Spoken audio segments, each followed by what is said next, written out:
بسم اللہ الرحمن الرحیم الحمد للہ وکفا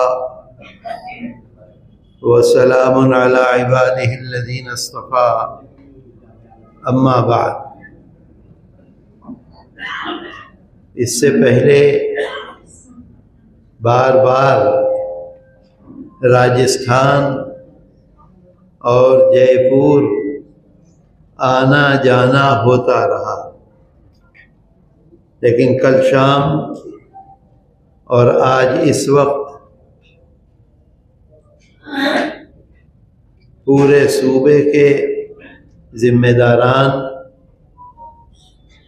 جماعتی احباب، مدارس کے ذمہ داران، بڑی بڑی مسجدوں کا ائمہ، جمعیت علماء سے تعلق رکھنے والے خصوصی اور عمومی حضرات سے ملاقات کر کے مجھ کو انتہائی مسرت اور خوشی ہے۔ اللہ تعالی ہمارے آنے کو، ہمارے جمع ہونے کو قبول کر لے۔ میرے دوستو، جمعیت علماء ہند ایک ایسی جماعت ہے، ایک ایسی تنظیم ہے جس کی بنیاد آپ حضرات ہیں۔ اگر آپ ہمارے ساتھ ہیں تو ہماری آواز میں طاقت ہے، قوت ہے، اور اگر آپ نہیں ہیں تو کوئی پوچھنے والا نہیں ہے۔ صدر ہوں، جنرل سیکریٹری ہوں، نائبین صدور ہوں، صوبے کے ہوں یا مرکز کے ہوں، سب کے سب کی طاقت اور قوت آپ ہیں۔ آج ہندوستان میں جمعیت علماء ہند تنہا وہ جماعت ہے جو اپنے ورکرز کو، اپنے ضلعی ذمہ داروں کو، اپنے صوبائی ذمہ داروں کو، اپنے مقامی ذمہ داروں کو کوئی پیسہ نہیں دیتی۔ آپ کو آواز دی، آپ اپنا پیسہ خرچ کر کے، اپنا وقت خرچ کر کے، تکلیف اٹھا کے، آرام کو تج کے آج یہاں آپ موجود ہیں۔ اللہ کا شکر ہے، یہ کسی جماعت کے پاس ایسا اخلاص، ایسی محبت، ایسے اللہ سے طاقت اور قوت نہیں ہے۔ میرے دوستو، اس بات کو ہمیں ذہن میں رکھنا چاہیے۔ لمبی بات نہیں کروں گا، کچھ ضروری چیزیں ہیں جن کی طرف میں متوجہ کرنا چاہوں گا آپ کو۔ ہمارے اکابر 4 خصوصیت تھی: اخلاص، استقامت، اتباع رسول اور خدمت خلق۔ ان 4 خصوصیات کے حامل ہمارے اکابر۔ ہندوستان میں 200 سال سے اوپر جمعیت علماء ہند خدمات انجام دے رہی ہے۔ اگر اخلاص نہ ہوتا، مولانا راشد صاحب ہیں، بخاری شریف پڑھا رہے ہیں، بڑے بڑے علماء ہیں، آپ دیکھیے امام بخاری علیہ الرحمہ نے 10 لاکھ حدیثوں میں تقریباً اپنی کتاب کی ابتدا کس حدیث سے کی؟ انما الاعمال بالنیات۔ ہمارا عمل، ہم جو کام کر رہے ہیں، ہمارا مقصد کیا ہے؟ کیا ہم دنیا حاصل کرنے کے لیے کر رہے ہیں؟ کیا اخبارات میں نام آ جائے اس کے لیے کر رہے ہیں، یا اللہ کے لیے کر رہے ہیں؟ ہمارے اکابر کی یہ خصوصیت تھی: اخلاص، استقامت، اتباع رسول اور خدمت خلق۔ آپ اللہ کے رسول صلی اللہ علیہ وسلم کی ذات گرامی دیکھیے، زندگی مبارک دیکھیے، انہی 4 چیزوں میں۔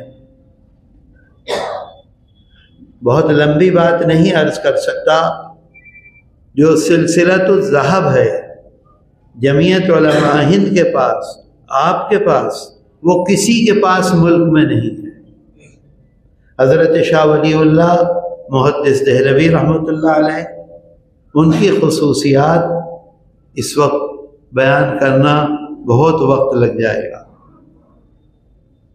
ملک میں، ہندوستان میں صحائے ستہ حضرت شیخ عبدالحق محدث دہلوی رحمۃ اللہ علیہ 700 سال پہلے لے کر آئے تھے، لیکن مختصر مکمل احادیث حضرت شاہ ولی اللہ محدث دہلوی رحمۃ اللہ علیہ لے کر آئے، اور فق و کل نظام انہوں نے یہ نعرہ دیا تھا، اسی نعرے پر جمعیت علماء ہند کی بنیاد رکھی گئی۔ اللہ کے رسول صلی اللہ علیہ وسلم کے دربار عالی میں جب حاضر تھے تو حضرت حسن رضی اللہ عنہ کو خواب میں دیکھا، ایک قلم لے کر تشریف لائیں اور فرما رہے ہیں کہ نانا نے یہ قلم آپ کو دیا ہے، آپ اس سے لکھا کریں۔ میرے دوستو، اس کے بعد حضرت شاہ عبدالعزیز محدث دہلوی رحمۃ اللہ علیہ، حضرت شاہ عبدالعزیز ایسے عظیم الشان انسان تھے، آپ دیکھ لیجئے، ہندوستان کی جنگ آزادی کے پہلے سپاہی، جمعیت علماء ہند کا جو تصور ہے، جو بنیاد ہے، اس کے پہلے حضرت شاہ عبدالعزیز محدث دہلوی رحمۃ اللہ علیہ جب اس دنیا سے تشریف لے گئے ہیں تو دلی میں کوئی میدان ایسا نہیں تھا جس میدان میں ایک جگہ ان کی جنازے کی نماز پڑھ لی جائے۔ 50 اور 6 56 مرتبہ جنازے کی نماز ہوئی ہے 1824 میں۔ ان کے بعد حضرت شاہ اسماعیل شہید، حضرت سید احمد شہید رحمۃ اللہ رحمہ اللہ، یہ ہمارا سلسلہ ہے۔ اس کے بعد حضرت شاہ نصیر الدین، حضرت شاہ نصیر الدین کے وصال کے بعد سید الطائفہ حضرت حاجی امداد اللہ مہاجر مکی رحمۃ اللہ علیہ، حضرت حاجی صاحب بیعت تھے حضرت شاہ نصیر الدین سے، حضرت شاہ نصیر الدین کے وصال کے بعد بیعت ہوئے حضرت شاہ عبد الرحیم ولایتی سے اور خلیفہ بنائے گئے۔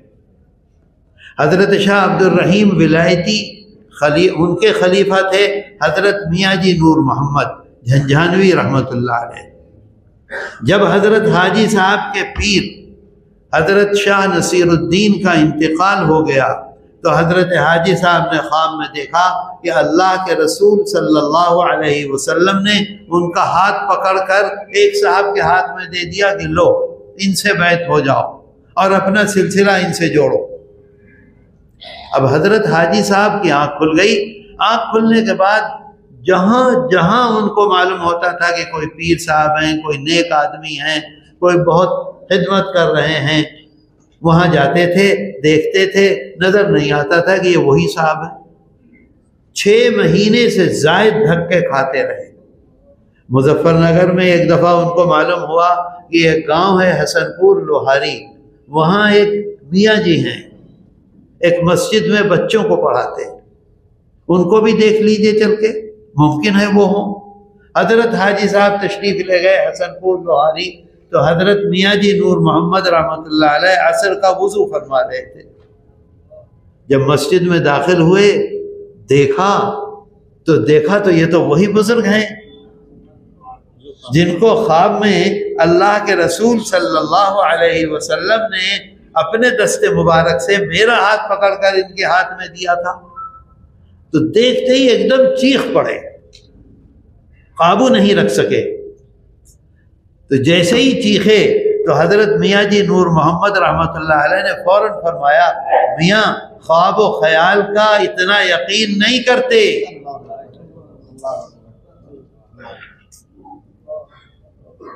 حضرت حاجی صاحب دوڑے اور اپنا سر حضرت میاں جی نور محمد کے پاؤں میں رکھ دیا۔ حضرت حاجی صاحب کے بعد حضرت مولانا محمد قاسم نانوتوی رحمۃ اللہ علیہ، فقیہ العصر حضرت مولانا رشید احمد گنگوہی رحمۃ اللہ علیہ، اس کے بعد شیخ الہند حضرت مولانا محمود حسن دارالعلوم دیوبند کے صدر مدرس، شیخ الحدیث دارالعلوم دیوبند کے پہلے شاگرد، وہ جمعیت کے. پھر اس کے بعد مفتی اعظم حضرت مفتی کفایت اللہ صاحب رحمۃ اللہ علیہ. اس کے بعد شیخ الاسلام والمسلمین حضرت مولانا سید حسین احمد مدنی نور اللہ مرقدہ.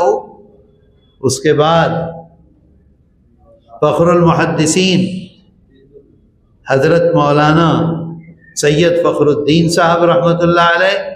کوئی صاحب بولے، کیا بول رہے ہیں؟ موبائل پہ دیکھیے. میری آپ سے بہت ادب سے یہ گزارش ہے کہ اگر موبائل پہ بات کرنی ہے تو مجھے بتلا دیجئے، میں اپنی تقریر روک دوں گا، کیونکہ آپ کا موبائل ضروری ہے. پورے اجلاس کو برباد مت کیجیے، آپ اٹھ کر چلے جائیے. اب میرے ذہن میں یہ بات آئی کہ میں نے کوئی غلط بات کہہ دی ہے، میری اصلاح کر رہے ہیں. میرے ذہن میں یہ نہیں آیا کہ وہ موبائل پہ بات کر رہے ہیں. میں یہ تصور ہی، میں سچی بات کہہ رہا ہوں، میں یہ تصور ہی نہیں کر سکتا تھا کہ ہمارے اس اجلاس میں کوئی بیٹھ کر الگ سے موبائل میں اتنی زور سے بات کرے.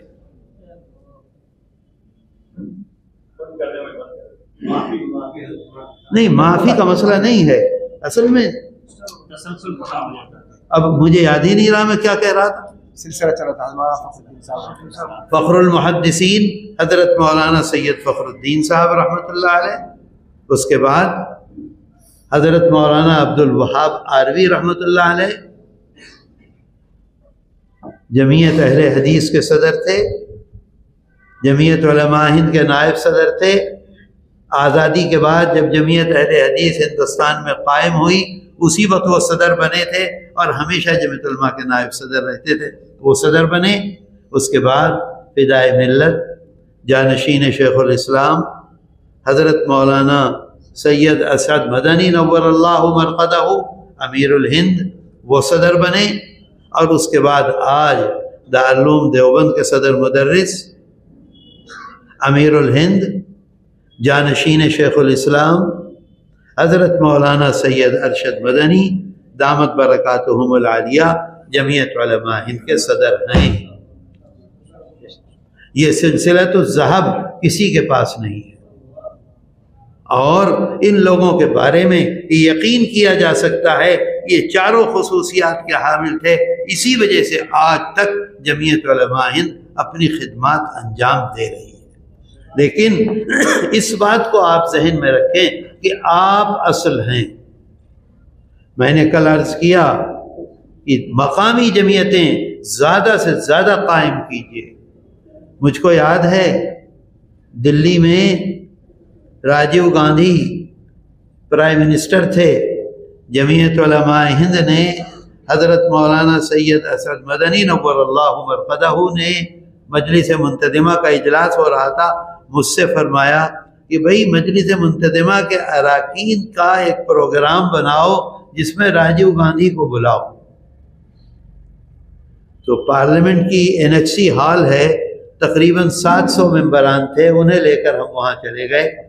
تو MJ اکبر آج بھی بڑے آدمی ہیں، لکھنے والے آدمی ہیں، دنیا کے چند اخبار والوں میں سے ایک ہیں. وہ اس وقت راجیو کے ساتھ تھے. تو MJ اکبر سے راجیو گاندھی نے یہ کہا کہ ذرا دیکھیے کہ کس کس علاقے سے یہ لوگ آئے ہیں. MJ اکبر فوراً میدان میں اور ہال میں گھوم گئے، اور ہندوستان کے جتنے صوبے تھے ہر صوبے کے ذمہ داران موجود تھے. MJ اکبر نے ان سب کو الگ الگ کھڑا کر دیا اور راجیو کے کان میں جا کر یہ بات کہی کہ کوئی اسٹیٹ ایسا نہیں ہے جس کے ذمہ داران یہاں موجود نہ ہوں. راجیو حیرت میں پڑ گئے، خود گئے، ایک ایک سے ملے، اور پھر اسٹیج پر بیٹھ کر یہ اعلان کیا کہ آج کے بعد ہندوستان میں فرقہ پرستی کی مخالفت میں جو ہم جد و جہد کریں گے وہ مولانا اسد مدنی کی قیادت میں ہوگی. تو جمعیت علماء ہند کے پاس یہ طاقت ہے، کسی کے پاس نہیں ہے.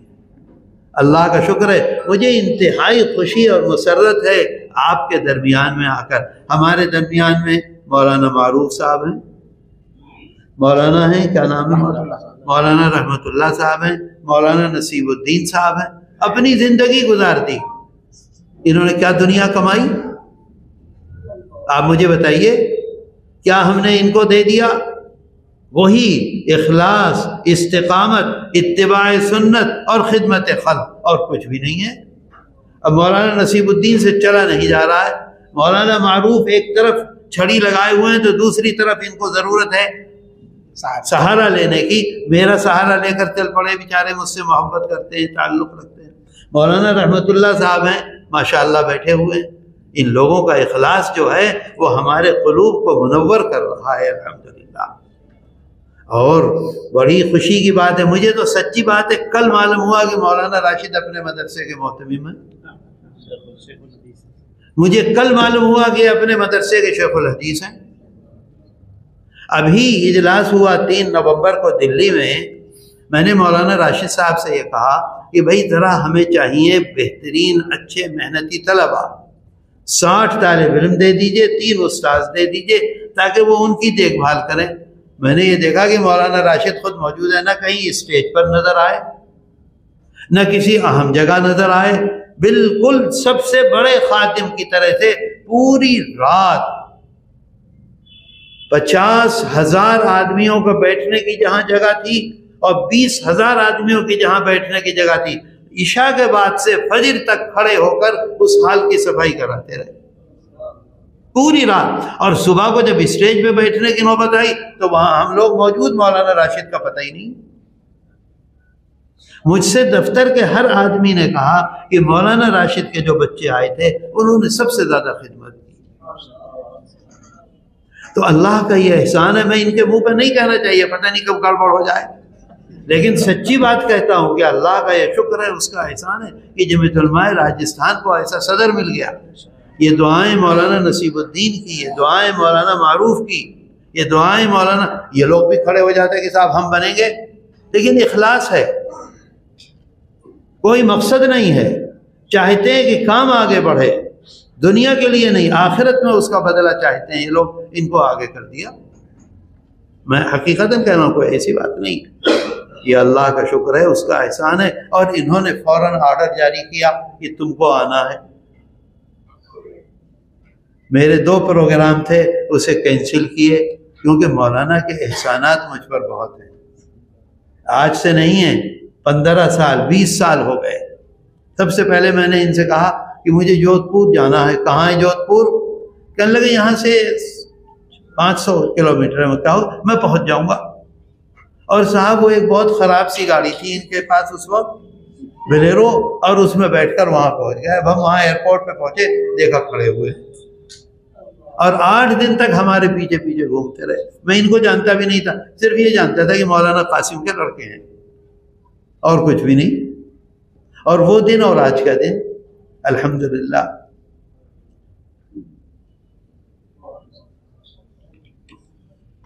تو یہ اللہ کا شکر ہے، اس کا احسان ہے، ہمیں اللہ کا شکر ادا کرنا چاہیے کہ الحمدللہ ہم میں ایسے مخلصین موجود ہیں۔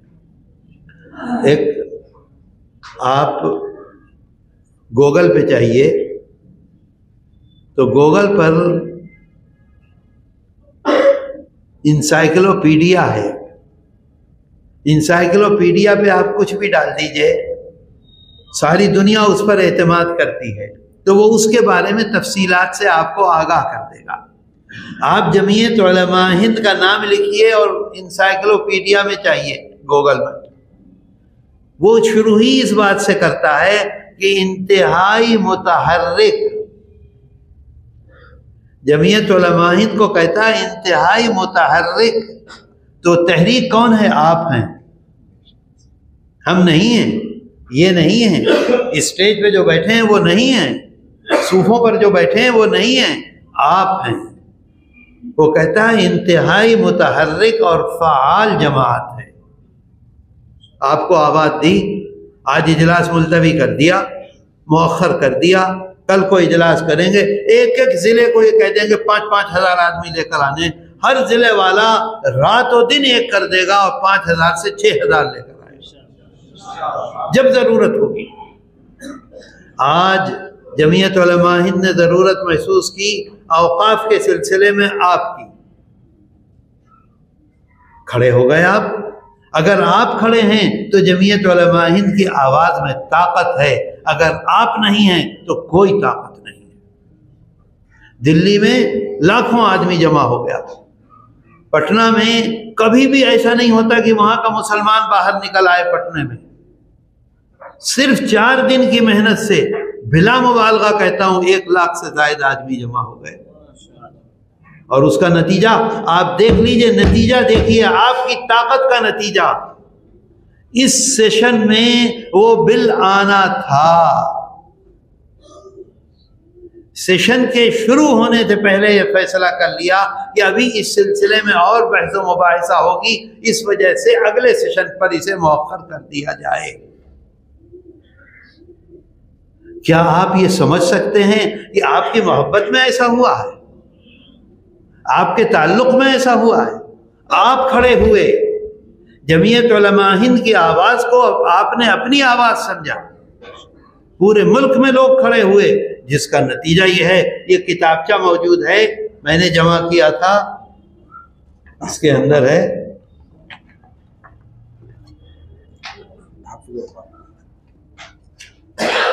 ارے یار اتنی دیر لگے گی، نہیں ہے؟ میں نے لکھا ہے تو آپ کو کیسے ملے گا؟ یہ کتابچہ ہے 1923 میں مسلم قانون کے نام سے اوقاف کے سلسلے میں قانون بنا تھا.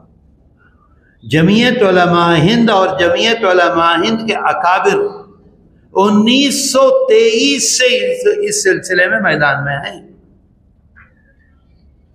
حضرت علامہ انور شاہ کشمیری، شیخ الاسلام والمسلمین حضرت مولانا حسین احمد مدنی، حضرت مولانا حبیب الرحمن عثمانی، حضرت مولانا ابو الکلام آزاد اور بڑے بڑے لوگ مستقل اس میں پوری تفصیل موجود ہے. کس وقت کس طرح سے جمعیت علماء ہند نے خدمات، آج آپ یہ سمجھ رہے ہیں کہ آج کام ہوا ہے. میں کسی کا نام نہیں لوں گا، میں کسی کی مخالفت نہیں کروں گا، کیونکہ مسلمانوں کے مسائل اتنے ہیں کہ سب کے سب کھڑے ہو جائیں تو بھی کم ہیں. لیکن آپ جمعیت علماء ہند کا ایک ورکر، جمعیت علماء ہند کا ایک معمولی سا ذمہ دار، جب اس کتابچے کو پڑھ کر ان کے اسٹیج پر جائے گا تو اس کا سر اونچا ہوگا، اس کا سینہ چوڑا ہوگا، اس کی آواز میں طاقت ہوگی.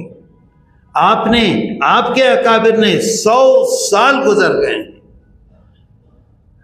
وقف سن 56 میں وقف بنا، کیسے بنا؟ کس کی یعنی کوشش سے بنا؟ جمعیت علماء ہند کی کوشش سے بنا. اور آپ یہ دیکھیے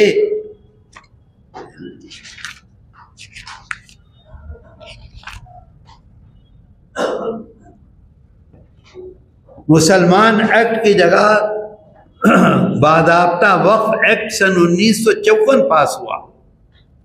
یہ جمعیت علماء ہند کی کوششوں سے، یہ جمعیت علماء ہند ہی کی کوششوں کا نتیجہ تھا کہ 1923 کے مسلمان ایکٹ کی جگہ باضابطہ وقف ایکٹ سن 1954 بنا.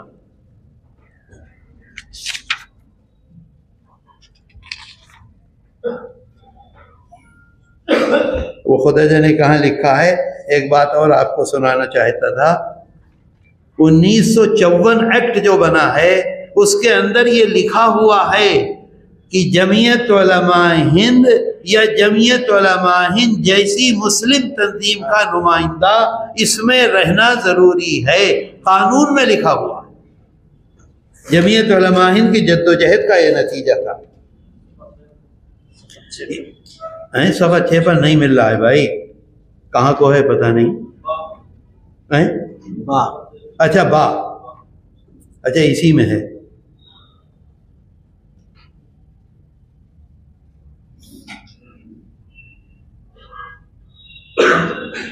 نہیں یہ وہ چیز نہیں ہے جو میں کہنا چاہتا ہوں. خیر آپ پڑھ لیں گے، آپ کو مل جائے گا. تو میرے دوستو، حقیقت یہ ہے کہ جمعیت علماء ہند اور جمعیت علماء ہند کے اکابر نے، آپ یہ کہیں گے کہ بھئی تم تو جوڑ رہے ہو حضرت شاہ ولی اللہ محدث دہلوی رحمۃ اللہ علیہ سے، اور جمعیت علماء ہند قائم ہوئی ہے 1919 میں. ہے نا یہ بات؟ آتی ہے سمجھ میں کہ نہیں؟ جمعیت علماء ہند نے 100 سال جہاد بالسیف، جہاد بالسیف کا مطلب یہ ہے کہ تنہا ہر حال میں جہاد کر کے جانیں دے کر ہندوستان کی آزادی کی جنگ لڑی ہے۔ 100 سال۔ آخری جو جنگ ہے وہ تحریک ریشمی رومال ہے۔ حضرت شیخ الہند مولانا محمود حسن گنگوہی نے، وہ دیوبندی نے، اور ایسی عظیم الشان تحریک تھی کہ آپ اسے پڑھیں گے تو اندازہ ہوگا۔ اس وقت موقع نہیں تفصیلات میں جانے کا۔ حضرت اس میں ناکام ہوئی تحریک، وہ 223 ایک دن میں تحریک کے قائدین گرفتار کیے گئے۔ اس میں مولانا آزاد بھی تھے، اس میں سرحدی گاندھی خان عبد الغفار خان بھی تھے، اس میں شیخ الاسلام والمسلمین حضرت مولانا حسین احمد مدنی بھی تھے، اور تحریک کے قائد حضرت شیخ الہند مولانا محمود حسن دیوبندی بھی تھے۔ آپ نے کبھی سنا کہ ہندوستان کے کسی لیڈر کو مالٹا میں لے جا کر قید کیا ہو؟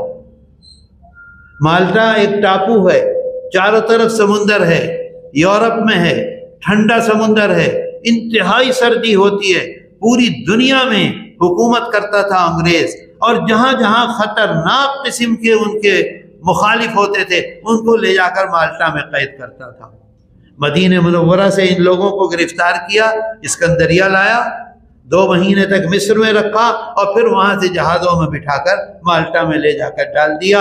انتہائی شدید قسم کی سردی۔ شیخ الاسلام والمسلمین حضرت مدنی نور اللہ مرقدہ لکھتے ہیں کہ 2 کمبل نیچے 2 کمبل اوپر کیمپوں میں رکھ رکھا تھا۔ رات میں 2 بجے کے بعد یہ محسوس ہوتا تھا کہ جسم کے حصے کٹ کر گر جائیں گے۔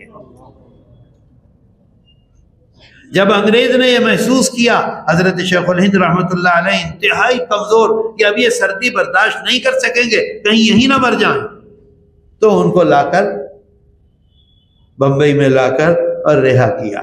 اس کی تفصیلات بھی بہت ہیں، پھر کسی وقت انشاءاللہ جب مولانا بلائیں گے تو آپ کے سامنے پیش کروں گا۔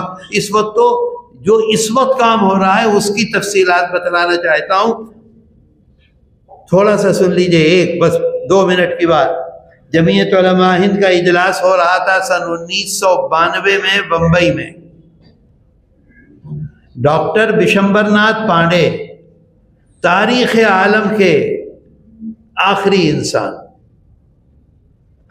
شیخ الاسلام حضرت مدنی نور اللہ مرقدہ کے ساتھ 2 سال نینی جیل میں رہے الہ آباد میں۔ اکابر دیوبند، اکابر دارالعلوم، اکابر جمعیت علماء ہند سے پورے طور پر واقف، اور جو وہ کہہ دیتے تھے ان کی بات آخر ہوتی تھی۔ اتنے اہم آدمی تھے کہ گاندھی پیس فاؤنڈیشن کے ہمیشہ چیئرمین رہتے تھے، ہمیشہ جب تک زندہ رہے۔ انہوں نے جمعیت علماء ہند کے اجلاس میں تقریر کرتے ہوئے، جمعیت علماء ہند کا اجلاس ہو رہا تھا سن 92 میں، اور اسٹیج کے سامنے جھنڈا لگا ہوا تھا، وہ لہرا رہا تھا۔ بیٹھے کرسی پر اور بیٹھ کر کہنے لگے، اس جھنڈے کو دیکھ کر مجھے وہ دن یاد آ رہا ہے کہ جب شیخ الہند مولانا محمود حسن مالٹا سے رہا ہو کر بمبئی آئے، اور بمبئی میں جتنے بھی قائدین تھے تحریک کے سب جمع تھے، اور یہ فیصلہ کیا کہ شیخ الہند اس تحریک کو جو راستہ دیں گے اسی راستے پر اب آگے یہ تحریک چلے گی ہندوستان کی آزادی کی۔ یہ میں نہیں کہہ رہا ہوں، بشمبر ناتھ پانڈے کہہ رہے ہیں۔ اس وقت حضرت شیخ الہند رحمۃ اللہ علیہ نے یہ فیصلہ کیا کہ اب تک ہم نے جہاد بالسیف سے کوشش کی ملک کو آزاد کرانے کی، لیکن ہم ناکام رہے 3 مرتبہ۔ 1857 میں دلی کا کمشنر ڈاکٹر ٹامسن اپنی ڈائری میں لکھتا ہے کہ دلی کی چاندنی چوک سے پشاور تک کوئی درخت ایسا نہیں تھا جس پر کسی مولوی کی گردن نہ لٹک رہی ہو۔ پشاور 1500 کلومیٹر دور۔ آج یہ فیصلہ ہوا، حضرت شیخ الہند رحمۃ اللہ علیہ نے فیصلہ کیا، اب آزادی کی جنگ لڑی جائے گی عدم مساوات، اتحاد، اتفاق، ایک ساتھ ایک پلیٹ فارم چاہیے مسلمانوں کا، علماء کا، ائمہ کا، شیوخ الحدیث کا، مدارس کا، اور ایک پلیٹ فارم غیر مسلموں کا۔ ان کا پلیٹ فارم موجود ہے کانگریس، اب ایک پلیٹ فارم اور ہونا چاہیے، تو جمعیت علماء ہند کی بنیاد رکھی گئی۔ رات مجھ سے پوچھ رہے تھے مولانا راشد صاحب کہ بھئی آپس میں میل ملاپ کے لیے کیا کیا؟ جمعیت علماء ہند کی بنیادی میل ملاپ ہے۔ کام ہو رہا تھا، 100 سال سے زائد سے کام ہو رہا تھا، میدان میں کام کر رہے تھے، ایک پلیٹ فارم کی ضرورت تھی۔ جمعیت علماء ہند کے پلیٹ فارم سے یہ ہوگا، اس سے یہ ہوگا، دونوں نے مل کر کام شروع کیا اور الحمدللہ ملک آزاد ہوا۔ آپ آج دیکھتے ہیں آسام کے مسئلے میں آپ کامیاب ہو رہے ہیں، آپ دیکھتے ہیں مدارس کے مسئلے میں آپ کامیاب ہو رہے ہیں، آپ دیکھتے ہیں ہلدوانی میں ظلم ہو رہا ہے، اس مسئلے میں کامیاب ہو رہے ہیں، آپ دیکھتے ہیں بلڈوزر کے مسئلے میں آپ کامیاب ہو رہے ہیں کہ نہیں؟ سپریم کورٹ جا کے ابھی ایک نیا مقدمہ ہے 4 دسمبر کو، اس کی ابھی تفصیل آپ کو بتلاؤں گا، اس میں بھی ہمیں یقین ہے کہ انشاءاللہ کامیاب ہوں گے۔ کہیے دور سے انشاءاللہ کامیاب ہوں گے، اللہ ہماری مدد کرے گا، ہم کامیاب ہوں گے۔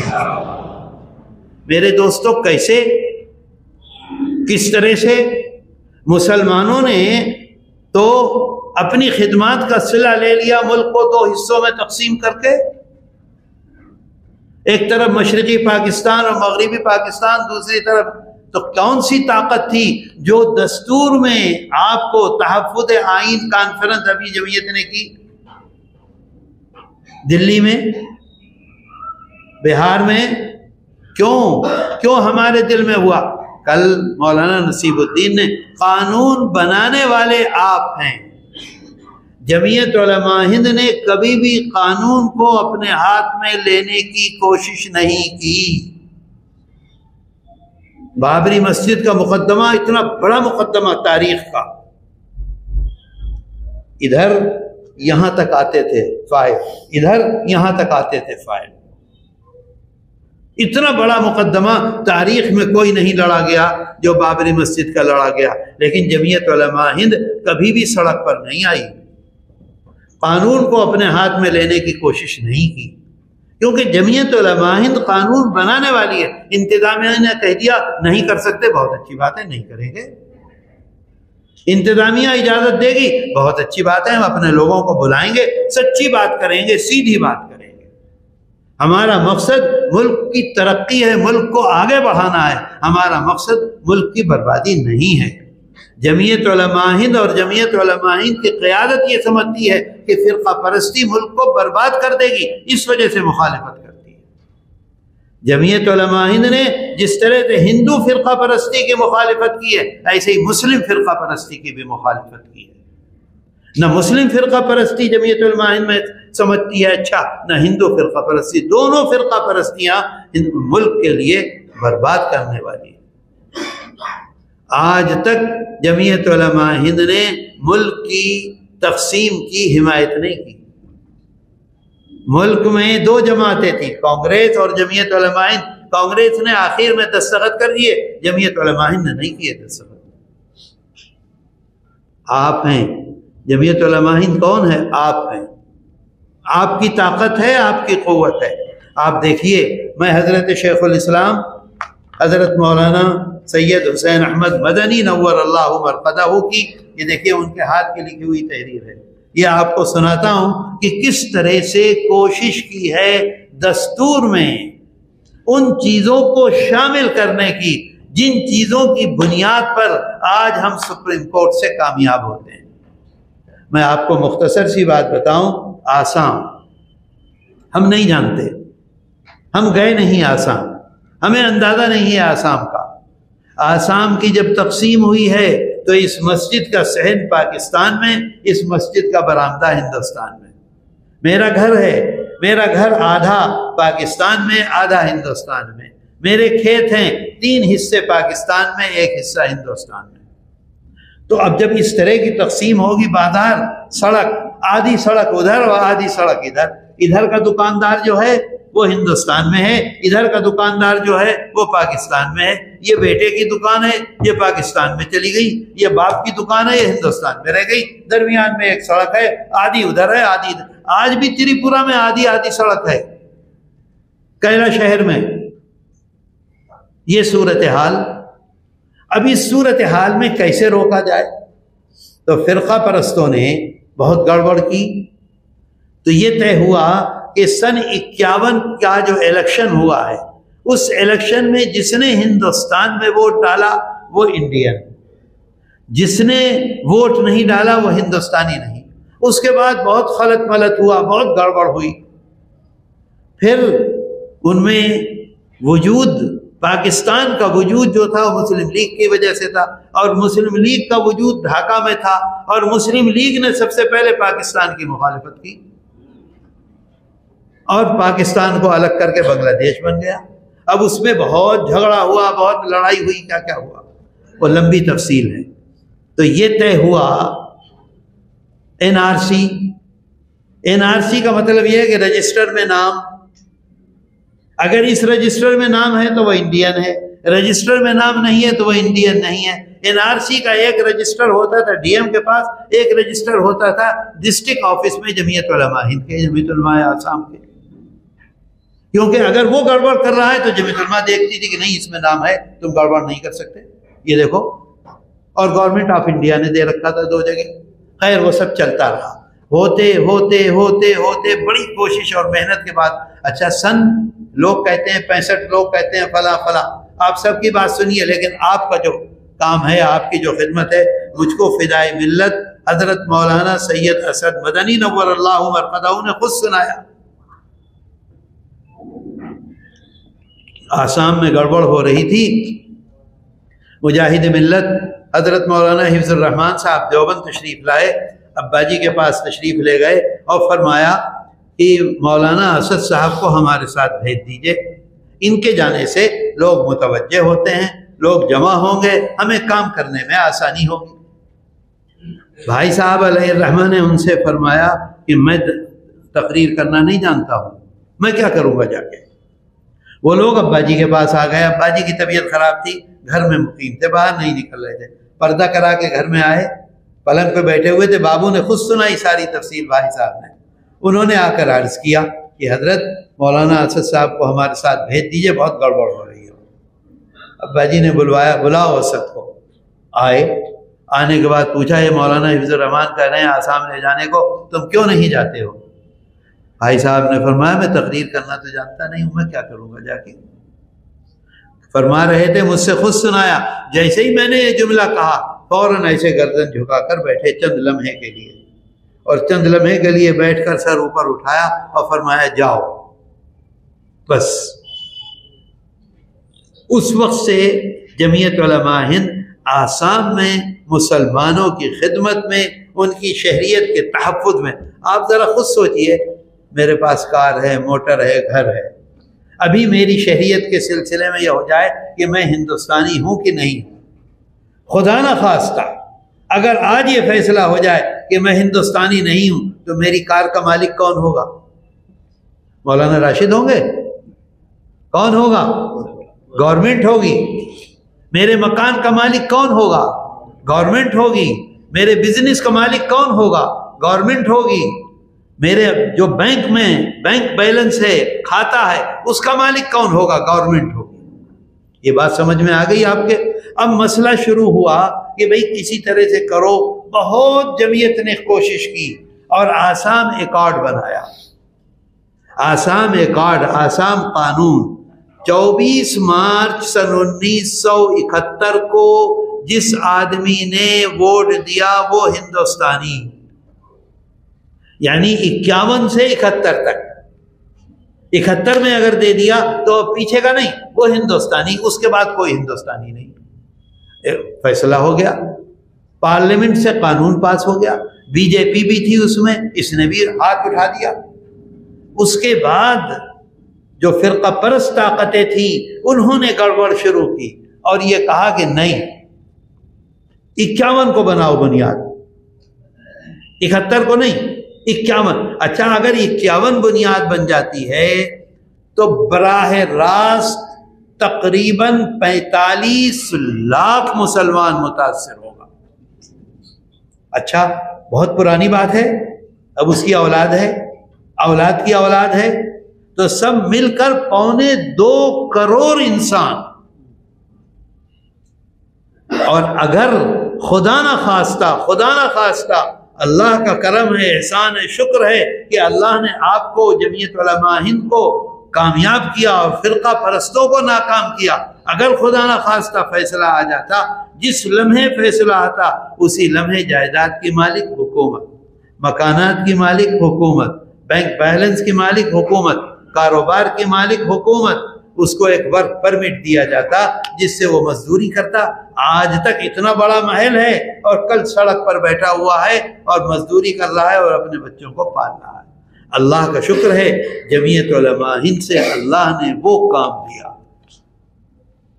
56 پیشیاں ہوئی ہیں، ایک ایک پیشی میں 10 12 لاکھ سے 35 40 لاکھ روپے خرچ ہوئے ہیں۔ سمجھ رہے ہیں؟ آپ کی طرف سے، جمعیت علماء ہند کی طرف سے پیشیاں ہوئیں اور الحمدللہ اس میں کامیابی ملی اور سب کے سب وہ شہری ہو گئے۔ الحمدللہ کتنا بڑا کام ہوا۔ آپ دیکھیے مدارس کے سلسلے میں راجستھان کی کیا حالت تھی مجھے پتہ نہیں، یو پی تریپورہ سب سے زیادہ متاثر ہوئے، یو پی والے اور تریپورہ والے طرح کے آ رہے ہیں، چھوٹے چھوٹے مدرسوں کو بند کر رہے ہیں۔ ایک ایک ضلع میں 34 مدرسے بند ہوئے، 34 مدرسے بند ہوئے ایک ایک ضلع میں، اور ایک ہنگامہ، ایک مصیبت۔ جمعیت علماء ہند نے اس سلسلے میں کوشش کی، تیاری کی، اور پٹیشن جب تیار ہوئی ہے تو صدر محترم جمعیت علماء ہند حضرت مولانا سید ارشد مدنی نے، جسٹس سہیل احمد صدیقی ہیں، اب ریٹائر ہو گئے ہیں، مدھیہ پردیش کے ہیں، مدارس کے سلسلے میں انہوں نے بڑا کام کیا ہے۔ ایک زمانے میں حکومت نے ان کو استعمال کرنا چاہا اور استعمال کر کے یہ فیصلہ کیا کہ مدرسے میں شیخ الحدیث کی تنخواہ ہے 10,000 روپے، ہم اس کی تنخواہ دیں گے 2.25 لاکھ روپے۔ چپراسی جو ہے اسے 4,000 روپے دیتے ہیں، ہم چپراسی کو دیں گے 48,000 روپے، لیکن ہم سے الحاق کرو۔ جمعیت علماء ہند اس وقت سامنے آئی الحمدللہ اور کامیاب ہوئی۔ جسٹس سہیل احمد ناکام ہوئے، لیکن وہ واقف خوب ہو گئے مدرسوں سے، تو وہ پٹیشن پوری کی پوری حضرت صدر محترم دامت برکاتہم نے جسٹس سہیل احمد صدیقی کے پاس بھیجی اور ان سے کہا آپ اسے پڑھیے۔ انہوں نے پورا پڑھا 1.25 گھنٹے میں اور یہ کہا فوراً داخل کر دو، اس سے بہتر نہیں ہو سکتی۔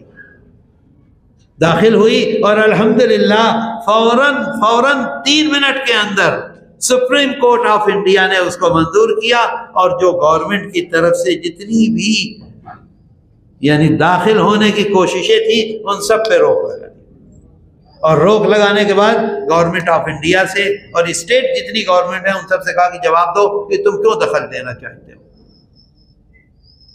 میرے دوستو یہ اللہ کا شکر ہے۔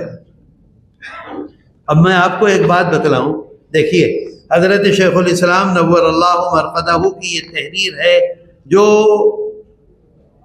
دستور میں جمعیت علماء ہند اور جمعیت علماء ہند کے اکابر نے کن کن چیزوں کو داخل کرایا ہے، اذان، نماز، جمعہ، عید، روزہ، حج، زکوٰۃ، مذہبی تبلیغ، مساجد، مقابر، قربانی، مذہبی جلوس، مذہبی جلسے وغیرہ، جملہ مذہبی رسوم، اور مذہبی ادارے محفوظ ہوں گے۔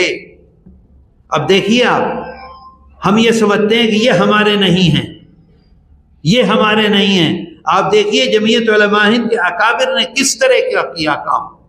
لکھتے ہیں کربلائیں، کربلا جانتے ہیں؟ آثار قدیمہ، آج آثار قدیمہ میں مسجد آ گئی، اب نمازی نہیں ہو سکتی، اوقاف وغیرہ سب محفوظ ہوں گے۔ اور اسی طرح آپ غور کیجئے، ان کی زبان، شاعری، رسم الخط. آج مسلمان ایک دوسرے کو پیغام بھیجتا ہے کس رسم الخط میں؟ انگریزی رسم الخط میں. کس رسم الخط میں؟ ہندی رسم الخط میں. شیخ الاسلام حضرت مدنی نور اللہ مرقدہ کی یہ تحریر ہے جو انہوں نے کانگریس سے باتیں کی، لکھا، ان سے منوایا، دستور میں شامل کرایا. رسم الخط وغیرہ سب کے سب آزاد اور محفوظ ہوں گے، کسی پر کوئی رکاوٹ اور قید نہ ہوگی. سمجھ گئے آپ؟ ایک جمعیت علماء ہند کا اجلاس ہوا تھا ہری پور ضلع سورت میں 19، 20، 21 فروری سن 1938 میں. ورکنگ کمیٹی نے اکتوبر سن 37 میں اپنی کلکتہ کی میٹنگ میں اقلیتوں کے حقوق پر جو تجویز پاس کی تھی، یعنی جمعیت علماء ہند کی، اسے یہ کانگریس منظور کرتی ہے. کانگریس کی ورکنگ کمیٹی کی یہ تجویز ہے. بھائی ادھر کیا دیکھ رہے ہیں آپ مولانا صاحب؟ آپ یہ دیکھیے کہ آپ آج کھڑے ہو جاتے ہیں عدالت میں جا کے اپنے حق کے لیے، اور عدالت آپ کو دیتی ہے. کیسے دیتی ہے؟ اگر جمعیت علماء ہند نہ ہوتی اور اس کے اکابر نہ ہوتے اور دستور میں یہ ساری چیزیں داخل نہ کرائی ہوتی تو کیا آج ممکن تھا؟ سوچیے آپ.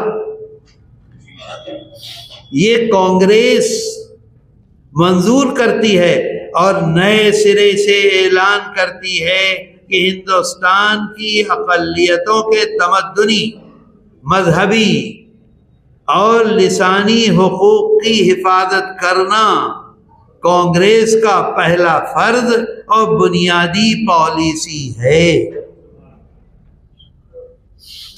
یہ جو دستور میں ساری چیزیں موجود ہیں یہ آپ کی دین ہے، آپ کے اکابر کی دین ہے. میں نے پہلے ہی آپ سے عرض کیا تھا، اخلاص، استقامت، اتباع رسول اور خدمت خلق، آپ کا اور ہمارا سب کا یہی بنیادی کام ہونا چاہیے.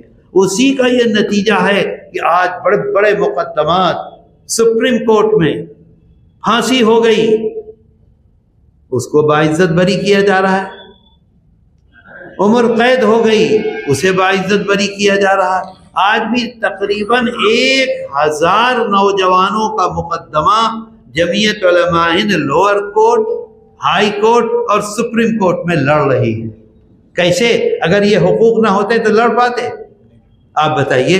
اچھا، ابھی میں نے دیکھا مولانا راشد صاحب نے اپنی اس میں لکھا ہے رپورٹ میں، خطبہ صدارت میں، کہ ہم نے کام کیا بلڈوزر کے سلسلے میں. بلڈوزر کتنا خطرناک معاملہ، آپ ذرا غور کیجئے. زندگی کی کمائی نہیں، جتنے ہمارے ملنے والے ہیں ان سب سے قرضہ لے لیا. میں عرض کرتا ہوں بلا مبالغہ، سچی بات ہے. دیوبند میں ہم نے اپنا مکان بنایا، مسلم فنڈ میں جو اپنی بچیوں کا زیور رکھ کے قرضہ لیا تھا وہ آج تک ادا نہیں کر سکا. میں پیسہ مانگنے کے لیے نہیں کہہ رہا ہوں، یہ نہ سمجھ لیجئے گا آپ. یہ صورتحال ہے مکان بنانے میں. آج لوگ دیکھتے ہیں اتنا شاندار مکان بنا لیا. کتنے دن میں بنایا؟ 9 سال میں بنایا. جہاں جہاں سے قرضہ لے سکتا تھا وہاں سے قرضہ لیا. آج تک مسلم فنڈ کا قرض، بچیاں کہتی ہیں مجھ سے کہ اب بھی وہ شادی میں جانا تھا، آپ نے قرض ہی نہیں چھٹوایا، میں ہمارا زیور. ان کی ماں کہتی ہے کہ میرا زیور رکھا ہوا وہ نہیں چھوٹا. یہ صورتحال ہوتی ہے مکان بنانے میں، اور چند لمحوں میں آ کر مکان کو توڑ کر برباد کر کے چلے جاتے ہیں. کیا دوبارہ ہمت ہوگی اگر خدا نہ خواستہ میرا مکان برباد ہو جائے کہ میں مکان بنا لوں؟ مشکل نہیں، ممکن نہیں ہے. کیسی بات ہے؟ آپ کے مریدین بہت ہو تو شاید پیر صاحب کو دے دیں، نہیں تو نہیں بنا سکتا آدمی. کس طرح سے بنائے گا؟ کیسا ظلم! اور اس ظلم کے خلاف آپ سامنے آئے. سب سے پہلے کھرگون میں ہوا، اس کے بعد دلی میں ہوا. آپ کے صدر محترم، میرے نہیں آپ کے، صدر محترم حضرت مولانا ارشد مدنی دامت برکاتہم نے گلزار صاحب زندہ تھے، ان سے کہا کہ بھائی دیکھو یہ تو بڑی مصیبت آ گئی ہے. ایک ٹیم بھیج دی پوری کی پوری وکیلوں کی، دیکھ کر آئے اور فیصلہ کیا کہ بالکل صحیح ہے، ہم کو اس سلسلے میں سپریم کورٹ جانا چاہیے. وہ پیچھے کی بات رہ گئی. ایک بات اور آپ کو بتا دوں، پھر یہ بتلاتا ہوں.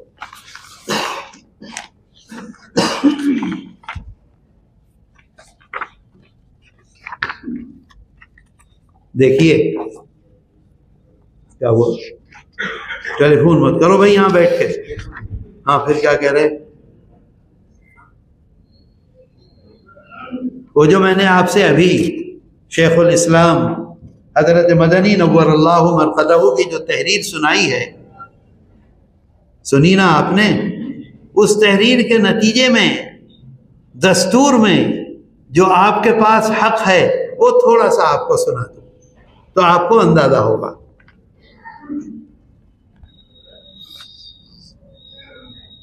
دفعہ 26 اور 25 آئین ہند کی دفعہ 25 جہاں ایک طرف ملک میں مذہبی آزادی کی بات کرتی ہے، وہیں دوسری طرف دفعہ 30 ملک کی ہر اقلیت کو مذہب اور زبان کی بنیاد پر نہ صرف اپنے تعلیمی ادارے بنانے کا اختیار دیتی ہے بلکہ بغیر حکومتی مداخلت کے اس کے نظم و انتظام کی بھی آزادی ان کو دیتی ہے.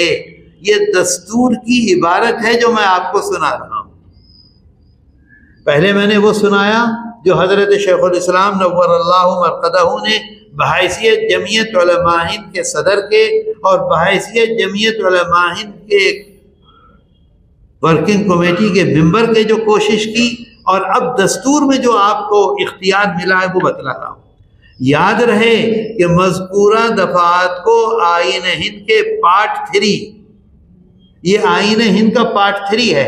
اور جب سپریم کورٹ آف انڈیا نے مدارس کے سلسلے میں یہ فیصلہ کیا ہے کہ مدرسے پر گورنمنٹ مداخلت نہیں کر سکتی، مدرسوں کو چلانے کا اختیار ہے، اسی میں سپریم کورٹ آف انڈیا یہ کہتا ہے کہ پارٹ 3 جو ہے وہ آئین کی روح ہے، دستور کی روح ہے. اگر آج میرے جسم سے روح نکل جائے تو یہ کسی کام کا رہے گا؟ سپریم کورٹ نے یہ اس پر تبصرہ کیا کہ یہ تو روح ہے، اگر روح رہے گی تو دستور رہے گا، روح ختم ہو جائے گی تو دستور مر جائے گا. میری بات سمجھ گئے آپ؟ اب یہ بات ہو گئی. اصل میں بہت سے کام ہیں، ہم لوگ یہ دیکھتے ہیں اور سنتے ہیں کہ بھائی یہ بھی چلے گئے سپریم کورٹ میں، یہ بھی چلے گئے سپریم کورٹ میں، یہ بھی چلے گئے، یہ بھی چلے گئے، یہ بھی کہہ رہے ہیں کہ ہم بھی گئے، یہ بھی کہہ رہے ہیں ہم بھی گئے، یہ بھی کہہ رہے ہیں ہم بھی گئے. آپ کس قوت کے ساتھ گئے یہ دیکھیے، آپ کی کیا بنیاد تھی وہ دیکھیے، اور آپ کی بنیاد پر جو فیصلہ آیا وہ سنیے. جمعیت علماء ہند جو گئی ہے اس نے اس غنڈہ گردی کو کرمنل ایکٹ کے انڈر میں گئی ہے. کرمنل ایکٹ، کرمنل ایکٹ کا کیا مطلب ہے؟ غنڈہ گردی. دیکھیے یہ موجود ہے، ڈائری کا نمبر موجود ہے، 162 نمبر موجود ہے. آپ گوگل میں جائیے، سپریم کورٹ میں 162 نمبر ڈالیے اور دیکھیے ساری تفصیل آپ کے سامنے آ جائے گی. جمعیت علماء ہند گئی ہے کرمنل ایکٹ میں، اور دوسرے لوگ گئے ہیں سول ایکٹ کے تحت انہوں نے درخواست دی ہے. سول ایکٹ کا کیا مطلب ہے؟ توڑ پھوڑ. کتنا زمین و آسمان کا فرق ہے فرق کہ نہیں؟ سچ بتلا دو، سچ بولو، یہ ہے موجود. وہ لوگ گئے کرمنل، وہ گئے سول، اور ہم گئے کرمنل. ہم سے مراد میں نہیں ہوں، ہم سے مراد ہم سب ہیں. پورے ملک کی جمعیت ہے، قائدین بھی ہیں اور آپ بھی ہیں. اصل آپ ہیں، آپ گئے کرمنل ایکٹ. اچھا ایک بات. دوسری بات یہ ہے 18 اپریل کو رات میں 12 بجے آن لائن پٹیشن رجسٹرڈ ہوئی اور دوسرے لوگوں کی 20 اپریل کو ہوئی. 2 دن بعد انہوں نے بہت زور سے کہا اچھا، کیونکہ انہیں واسطہ پڑتا رہتا ہے. ایک بات. دوسری بات ایک اور عرض کروں، آپ کورٹ میں گئے ہیں تو کورٹ میں جانے کے بعد آپ نے کہا کہ مجھے مولانا راشد نے مارا، اور آپ نے کہا کہ فلاں فلاں فلاں فلاں فلاں فلاں فلاں پورے ضلع کے اتنے لوگ ہیں، راجستھان میں 50 ضلع ہیں، ہر ضلع کے 3 آدمیوں کا نام دے دیا، انہوں نے بھی مجھے مارا. تو دونوں میں فرق ہوگا کہ نہیں ہوگا؟ سب سے پوچھ گچھ ہوگی. تو جمعیت علماء ہند جو گئی تو اس نے گورنمنٹ آف انڈیا کو، اتر پردیش گورنمنٹ کو، مدھیہ پردیش گورنمنٹ کو، گجرات گورنمنٹ کو اور دلی گورنمنٹ کو فریق بنایا. اور دوسرے لوگ جو گئے انہوں نے فریق بنایا دلی میونسپل کارپوریشن کو، جو کہ دلی میں جہانگیر پوری میں بھی ہوا تھا. فرق سمجھ لیا آپ نے؟ اب جو فیصلہ آیا ہے وہ پورے ملک کے لیے آیا ہے کہ دلی کے لیے آیا ہے؟ تو پورے ملک کے لیے اگر وہ فریق نہ بناتے جمعیت علماء ہند تو کیا پورے ملک پر آتا؟ آپ دیکھ لیجیے 162 ڈال کے دیکھ لیجیے. دیکھیے لکھا ہوا union of India. Union of India کا مطلب یہ ہے گورنمنٹ آف انڈیا. اچھا جناب،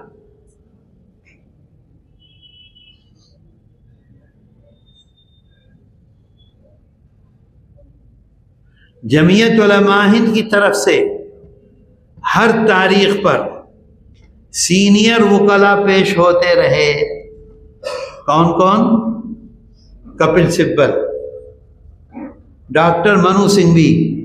آپ کو یاد ہوگا اچانک الیکشن کے وقت کیجریوال کو سپریم کورٹ نے اجازت دے دی تھی، ہے یاد کہ نہیں؟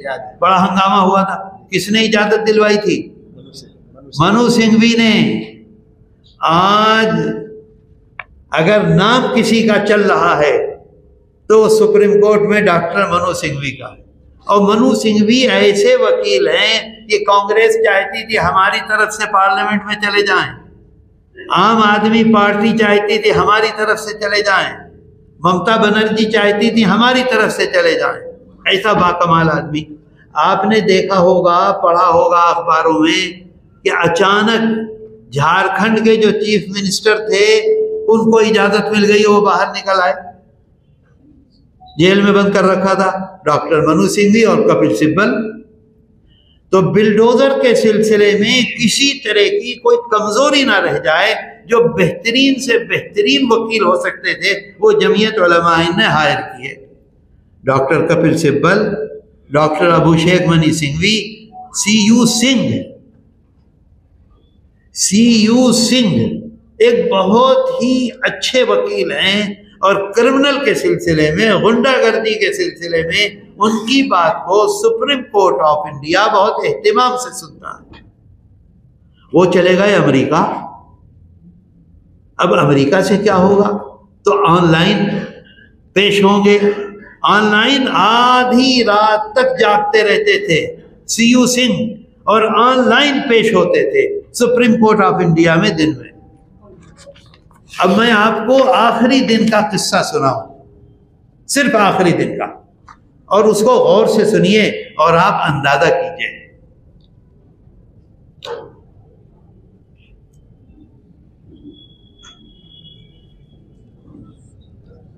ہاں بھائی ازو خیریت ہے؟ بہت دیر کر دی آنے میں. آ جاؤ، بیٹھیے بیٹھیے بیٹھیے. آخری دن بلڈوزر مقدمہ 13 پیشیاں ہوئیں. کل کتنی پیشیاں ہوئیں؟ 13.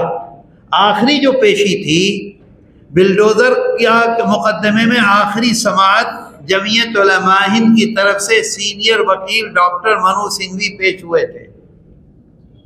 اب جب ڈاکٹر منو سنگھوی بھری عدالت میں داخل ہوئے تو گورنمنٹ آف انڈیا کے وکیل، ان کا نام ہے تشار مہتا،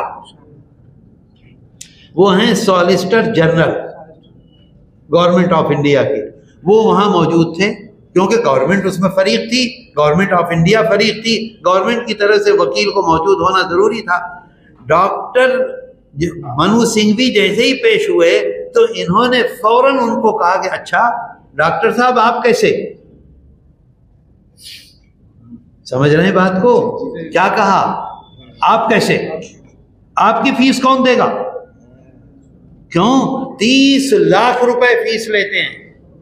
یہ مظلوم، یہ غریب، پریشان حال، جنہوں نے کسی طرح سے اپنا ایک مکان بنا لیا تھا، ایک کمرہ بنا لیا تھا، وہ بھی ٹوٹ گیا، یہ آپ کی فیس کہاں سے دے دیں گے؟ آپ کے آفس میں کیسے پہنچ جائیں گے؟ آپ کو کیسے تیار کر لیں گے کہ آپ آ جائیں؟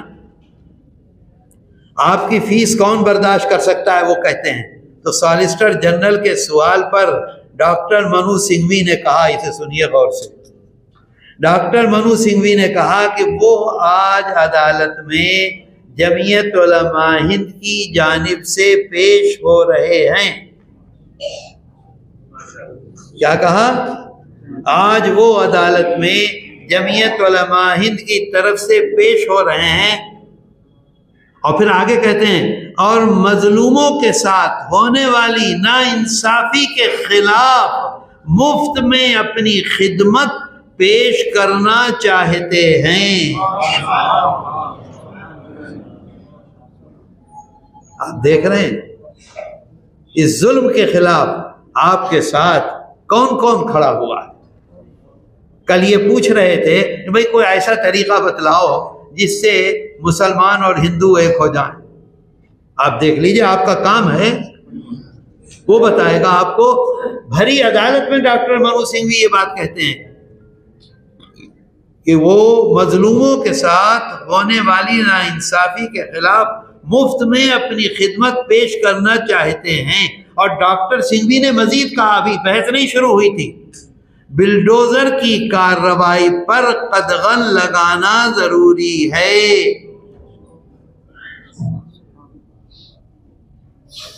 بھئی یہ بات بہت غلط ہے، آپ کا اجلاس ہے، میرا نہیں ہے۔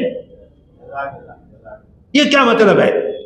کون سا ایسا کام آ گیا جو ابھی باتیں کرنی تھی اور مجھے الجھانا تھا؟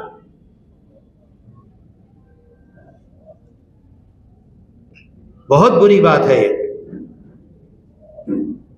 لوگ اسے تو یاد رکھیں گے میں بگڑا، یہ یاد نہیں رکھیں گے انہوں نے کیا کیا، یہ یاد رکھیں گے کہ اسد بگڑتا۔ ارے بھائی یہ بھی تو دیکھو کیوں بگڑ رہا ہے۔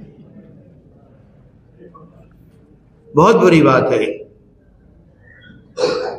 ڈاکٹر سنگھوی نے مزید کہا کہ بلڈوزر کارروائی پر قدغن لگانا ضروری ہے، جس کے لیے وہ آج عدالت میں اپنے دوسرے تمام مقدمات چھوڑ کر موجود ہیں۔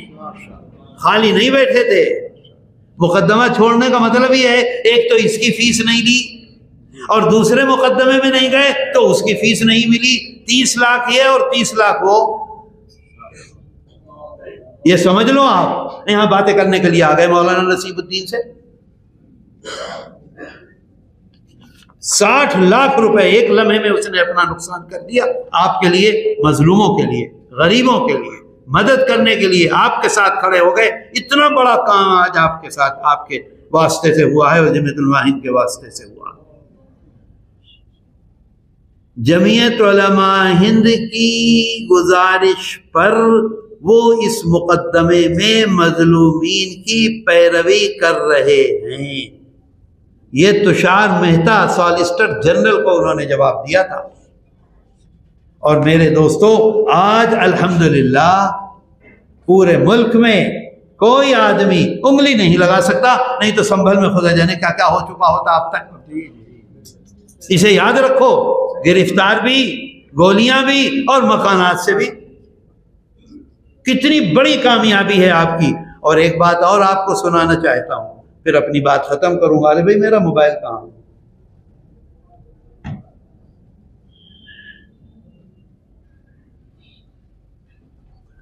آپ اخباروں میں پڑھ رہے ہوں گے کہ جمعیت علماء ہند سپریم کورٹ گئی ہے حضرت صدر محترم سپریم کورٹ گئے ہیں اور 4 دسمبر کو سپریم کورٹ میں سنوائی ہے.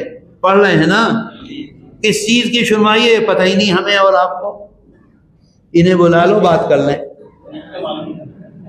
کیا معلوم ہے آپ کو؟ کچھ بھی پتہ نہیں.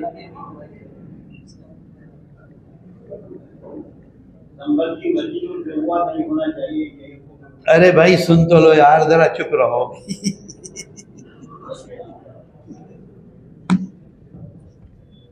جمعیت علماء ہند نے فدائے ملت جانشین شیخ الاسلام حضرت مولانا سید اسعد مدنی نور اللہ مرقدہ نے،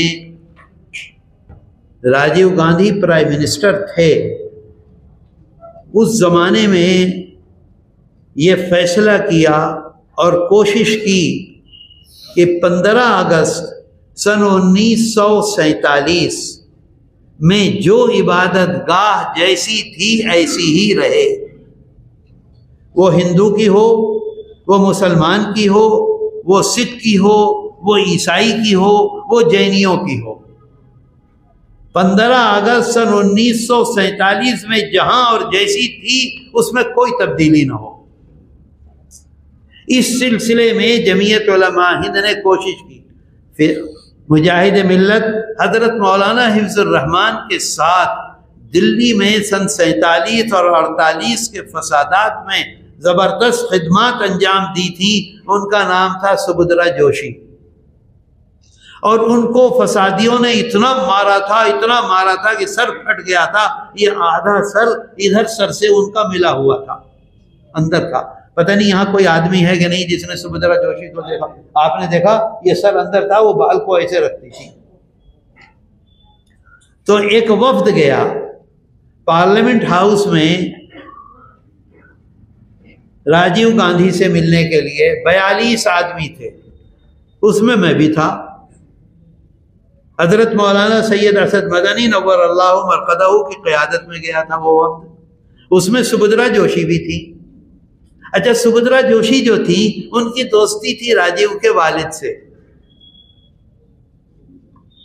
کیا نام تھا؟ فیروز گاندھی سے. مجھے اس وجہ سے اندازہ ہوا کہ جب گفتگو ختم ہو گئی تو فیروز گاندھی کے سلسلے میں انہوں نے راجیو سے باتیں شروع کر دی. اچھا، ڈی آر گوئل بھی تھے. 42 میں بہت سے لوگ تھے. تو وہاں یہ طے ہوا کہ اگر کانگریس، اچھا اس وقت گورنمنٹ آ گئی تھی وی پی سنگھ کی، الیکشن ہونے والا تھا. تو الیکشن ہونے سے پہلے کانگریس پر دباؤ بنا رہی تھی جمعیت علماء ہند کہ اس سلسلے میں کانگریس وعدہ کر لے، اور اگر کامیاب ہو جاتی ہے تو فوراً وہ بل لے آئے پارلیمنٹ میں اور پارلیمنٹ سے منظور کرا دے.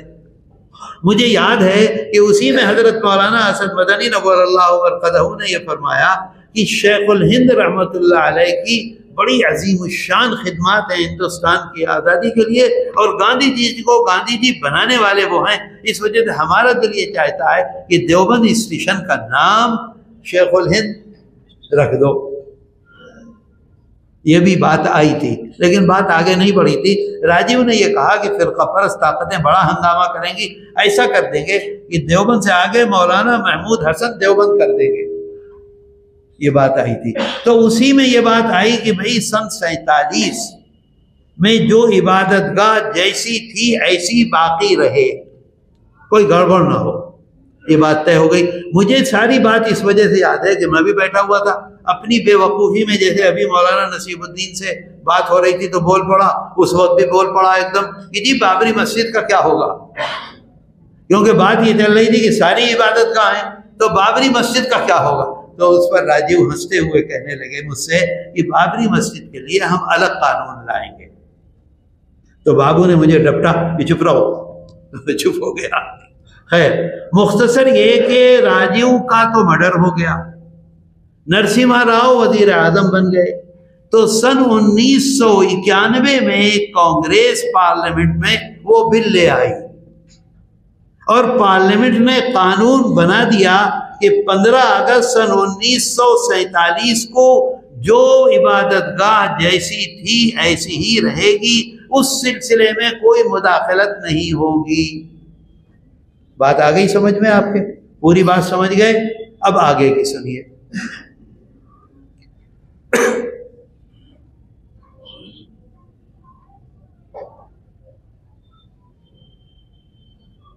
سن 91 میں پاس ہوا، کانگریس کی گورنمنٹ چلتی رہی، کچھ نہیں ہوا کسی جگہ. نہ سنبھل کا مسئلہ اٹھا، نہ گیان واپی کا مسئلہ اٹھا، نہ یہ جو شری کرشن ہے کیا ہے متھرا کا کوئی مسئلہ نہیں اٹھا. اس کے بعد 2020 میں اشونی کمار اپادھیائے، ڈاکٹر سبرامنیم سوامی اور سادھوؤں کی تنظیم نے علیحدہ 3 petition supreme court of India میں داخل کر کے عبادت گاہوں کے تحفظ کے قانون سن 1991 کو ختم کرنے کی درخواست کی. آپ کی قیادت ہر چیز پر الحمدللہ نظر رکھے ہوئے ہے. ہمارا کام یہ ہے کہ جب آواز ہو کھڑے ہو جائیے، کھڑے ہو جائیے. اب سنیے آگے. جمعیت علماء ہند نے، انہوں نے 3 پٹیشن دائر کی. جمعیت علماء ہند نے یہ کہا کہ اس پٹیشن میں یہ ہمارے سے متعلق ہے، مسلمانوں سے تعلق ہے، اس وجہ سے ہماری بات سنے بغیر عدالت اس سلسلے میں کوئی فیصلہ نہ دے. سمجھ گئے بات کو؟ جمعیت علماء ہند نے مداخلت کی تاکہ مسلمانوں کے موقف کو عدالت کے سامنے رکھا جا سکے. اچھا، آپ نے سنا ہوگا جمعیت علماء ہند کی طرف سے جو وکیل پیش ہوتے تھے بابری مسجد کے سلسلے میں، ان کا نام ہے راجیو دھون. بہت مضبوط وکیل تھے. انہی کے ہاتھ پاؤں پکڑے جمعیت نے اور ان سے کہا کہ جی آپ اس میں پیش ہو جائیے جمعیت کی طرف سے. راجیو دھون پہلی سماعت پر جمعیت علماء ہند کی جانب سے سینئر ایڈوکیٹ. اچھا، راجیو دھون کی یہ خوبی ہے کہ اس طرح کے کاموں کے وہ پیسے نہیں لیتے. بابری مسجد پورا مقدمہ انہوں نے لڑا، ایک نیا پیسہ نہیں لیا، ایک نیا پیسہ نہیں دیا. ان کے جونیئر جو تھے اور خرچہ تھا اور یہ تھا وہ تھا، اس میں 3 لاکھ سے 5 لاکھ روپے خرچ ہوتے تھے ہر پیشی پہ. اگر ڈاکٹر صاحب چاہتے تو 50 لاکھ روپے ہر پیشی پہ لے سکتے تھے. 50 پیسے نہیں لیے انہوں نے. اللہ ان کی اس خدمت کو قبول کر دے اور آخرت ان کی بنا دے. بہت کمزور ہو گئے، ہمیں دعا کرنی چاہیے. بڑا کام کیا انہوں نے. آج بابری مسجد کا فیصلہ آیا ہے، لیکن فیصلے میں یہ ہے کہ حقیقتاً یہ مسجد ہے. فیصلہ یہ نہیں ہے کہ مسجد نہیں ہے، فیصلہ یہ نہیں ہے کہ یہاں مندر تھا اسے توڑ کر مسجد بنائی گئی.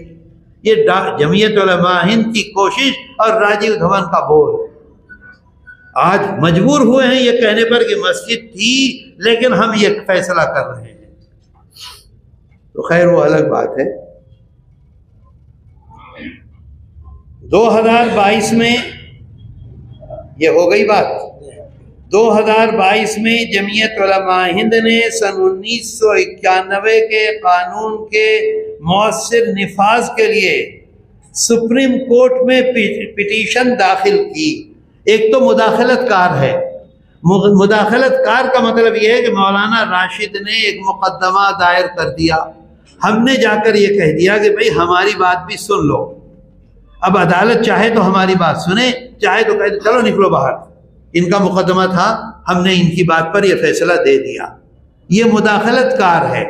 تو جمعیت علماء ہند کو یہ خطرہ ہوا کہ ہم مداخلت کار بنے ہیں، اگر کوئی دباؤ ہوا اور خدا نہ خواستہ ہماری بات نہ سنی گئی تو ایک نیا مقدمہ جمعیت علماء ہند نے دائر کر دیا. اس میں یہ کہا کہ 91 کا جو قانون ہے اس کو نافذ کیا جائے مضبوطی کے ساتھ. اس پر پٹیشن دائر کر دی، ایک مقدمہ دائر کر دیا جمعیت نے. بات سمجھ گئے آپ؟ پٹیشن کا اور مداخلت کار کا فرق. اس پٹیشن کا نتیجہ یہ ہوا، اچھا چیف جسٹس آف انڈیا کے عدالت میں دائر کیا، اس کا نتیجہ یہ ہوا کہ چیف جسٹس نے فوراً نوٹس جاری کر دیا گورنمنٹ آف انڈیا کو، کیونکہ پورے ملک کا مسئلہ ہے۔ تو گورنمنٹ آف انڈیا بتائے کہ جمعیت علماء ہند نے یہ دعویٰ دائر کیا ہے، گورنمنٹ اس میں کیا کہتی ہے، کیوں نہیں مؤثر نفاذ کر رہی ہے، کیوں نہیں اس قانون کو لاگو کر رہی ہے، کیوں گڑبڑ ہو رہا ہے۔ یہ اس پٹیشن کے نتیجے میں گورنمنٹ آف انڈیا کو انہوں نے نوٹس جاری کر دیا۔ اچھا جناب، 2022 میں سبکدوش چیف جسٹس چندرچوڑ نے مرکزی حکومت کو لگاتار موقع دیا کہ وہ اپنا جواب داخل کرے، بار بار داخل کرے، لیکن گورنمنٹ آف انڈیا نے اس سلسلے میں جواب نہیں دیا۔ اب دیکھیے آپ، سنبھل سانحے کے بعد جمعیت علماء ہند نے موجودہ چیف جسٹس آف انڈیا سے اس اہم مقدمے پر سماعت کیے جانے کی گزارش کی۔ جمعیت علماء ہند نے چیف جسٹس آف انڈیا سے کہا کہ دیکھیے، سن 91 کا قانون بنا ہوا ہے، اس قانون پر مضبوط عمل نہیں ہو رہا ہے، اسی کے نتیجے میں چھوٹی چھوٹی عدالتیں اس مسئلے کو سنتی ہیں اور اس میں فیصلہ دیتی ہیں، اس فیصلے کی وجہ سے پورے ملک کی فضا خراب ہو رہی ہے، ساری دنیا میں ہمارا ملک بدنام ہو رہا ہے، اس لیے آپ اس مسئلے کو سن لیں۔ سمجھ گئے بات؟ آپ بات سمجھے کہ نہیں؟ اگر نہ سمجھ میں آئے تو پوچھ لو۔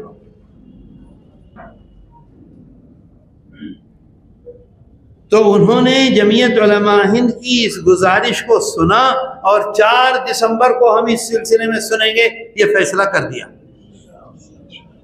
اچھا، اب ایک بات اور دیکھیے، آپ نے اپنے ویڈیو میں دیکھا ہوگا، اس میں دیکھا ہوگا، یہ کیا کہتے ہیں، یوٹیوب پر، کہ ایک صاحب سپریم کورٹ کے باہر آ کر وکیل صاحب بہت سخت بول رہے ہیں، سنا کہ نہیں سنا؟ بول رہے ہیں نا کہ یہ عدالت کی کمزوری ہے، یہ سپریم کورٹ کی کمزوری ہے، اگر سپریم کورٹ اس سلسلے میں مضبوط ہو جاتا تو یہ 4 نوجوانوں کی جانیں نہ جاتی، یہ نہ ہوتا۔ ان کا نام کیا ہے معلوم ہے؟ ویسے ہی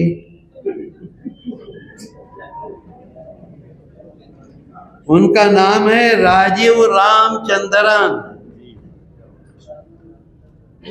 کیا نام ہے؟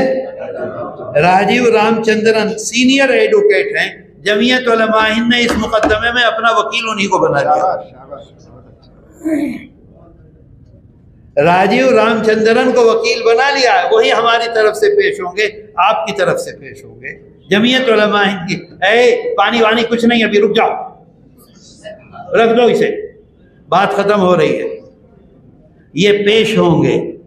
اور دوسری ایک محترمہ ہیں، اس قدر زبردست بحث کرتی ہیں کہ اچھے اچھوں کا معاملہ گڑبڑ ہو جاتا ہے، ان کا نام ہے ورندا گروور، وہ بھی سینئر ایڈوکیٹ ہیں، پیچھے ہٹتی ہی نہیں۔ جج جو ہے وہ گھبرا کے کہتا ہے اچھا چلو تم جو چاہتی ہو وہ کر لو، میری جان چھوڑو۔ تو 2 سینئر ایڈوکیٹ رکھے ہیں 4 دسمبر کے لیے، راجیو رام چندرن اور ورندا گروور۔ اچھا جناب، ہندو فریق کا کہنا ہے وہ کیوں اس 91 کے فیصلے کی مخالفت کر رہا ہے۔ وہ یہ کہتا ہے کہ اس قانون کی وجہ سے 2000 مذہبی مقامات پر ہم اپنا دعویٰ نہیں پیش کر پا رہے ہیں۔ کتنے؟ 2000، جسے مسلم حکمرانوں نے ہندو عبادت گاہوں سے مسلم عبادت گاہوں میں تبدیل کر دیا تھا، اور کانگریس نے مسلمانوں کو خوش کرنے کے لیے 1991 میں یہ بل پاس کر دیا۔ اب ایک بات اور کہہ دوں جو میرے دل میں چبھی بھی ہے، جے پور کے لوگ بیٹھے ہوئے ہیں، جے پور کے لوگوں سے بہت ادب سے ایک بات عرض کرنا چاہتا ہوں۔ ہماری نادانی، ہمارا جوش، ہوش ہم کھو دیتے ہیں۔ میں گیا ہوا تھا بنگال، اور بنگال جمعیت علماء کا اجلاس ہو رہا تھا، جمعیت علماء مغربی بنگال کا، اسٹیج پر بیٹھا ہوا تھا، تو میرے پاس میرے موبائل میں ایک وہ آیا، کیا کہتے ہیں اسے، میسج نہیں بولتا ہوا جو آتا ہے، وائس ریکارڈ. بی جے پی کا آدمی ہوا محل کی طرف سے جیتا ہے، پگڑ باندھے ہوئے ہے. جس دن وہ جیتا ہے اس دن شام کو مقامی تھانے کے ذمہ دار کو یہ ٹیلی فون کر رہا ہے. وہ ٹیلی فون میں نے خود سنا ہے، وہ مجھے اس میں ہے، وہ مجھے کہنا نہیں چاہیے لیکن میرا دل میں بہت تکلیف ہے اس دن سے. اور ہم لوگوں کو آئندہ سوچنا چاہیے اور سوچ کر قدم اٹھانا چاہیے سب کو. اس وجہ سے عرض کر رہا ہوں، اور کوئی مقصد نہیں ہے، دل آزاری نہیں ہے. وہ یہ کہتا ہے مقامی تھانے دار کے ذمہ دار سے کہ جتنے ٹھیلے لگے ہوئے ہیں نان ویج کے، اس میں جس کے پاس لائسنس نہیں ہے آج کے بعد وہ ٹھیلا نہ لگے. اب میں نے پوچھا کیا ہوا بھائی، کیوں ہو گیا؟ تو معلوم یہ ہوا، میں نام نہیں لوں گا، کہ ایک صاحب نے اپنا نمائندہ کھڑا کر دیا، 7,000 ووٹ اس نے لے لیے مسلمانوں کے، 3,500 ووٹ سے کانگریس کا آدمی ہار گیا اور بی جے پی کا آدمی جیت گیا، جس کا یہ نتیجہ ہے. نتیجہ کیا ہے؟ اس وقت جوش میں آ کے مجاہد اور فلاں، بھائی 7,000، مجھے یہ بتلا دو کر کیا سکتے ہیں، کیا نتیجہ ہو سکتا ہے سوائے بربادی کے، اور ہم اس کے ذمہ دار ہیں خود. دیکھ لو یہ میوات والے، سارے صوبے میں گڑبڑ ہو گئی، میوات نے 5 کی 5 سیٹ نکال کے دے دی. آج مسلمانوں کا کتنا بڑا ان کے ذہن میں وہ ہے، آپ دیکھ لیجئے. وہاں دیکھیے جھارکھنڈ میں اتنی بکواس کی، وہ آسام کے چیف منسٹر نے، کسی نے ایک ووٹ ادھر سے ادھر نہیں ہونے دیا، سارے اس کو 7,000 ووٹ دیے. کیا نتیجہ ہوا؟ اور دیکھ لو کیا ہو رہا. آج وہ لوگ یہ کہہ رہے ہیں کہ کانگریس نے سن 1991 میں یہ قانون جو بنایا تھا غیر آئینی ہے، صرف مسلمانوں کو خوش کرنے کے لیے.